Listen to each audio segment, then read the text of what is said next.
Before auscultating the heart, let's review normal heart sounds. Closure of the heart valves creates a pair of audible heart sounds. The first sound, S1, accompanies mitral valve closure. The second sound, S2, accompanies aortic valve closure. Pulmonic and tricuspid valve closure may contribute to these sounds. Ventricular systole occurs between S1 and S2. Ventricular diastole occurs between S2 and the next S1. Because diastole usually lasts longer than systole, you can identify the two sounds. 1, 2, 1, 2, 1, 2.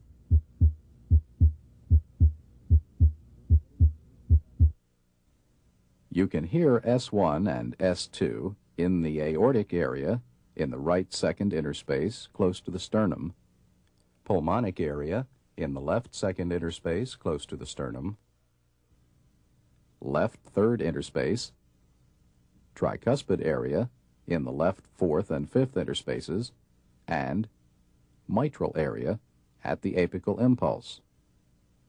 The aortic and pulmonic areas together are sometimes called the base of the heart.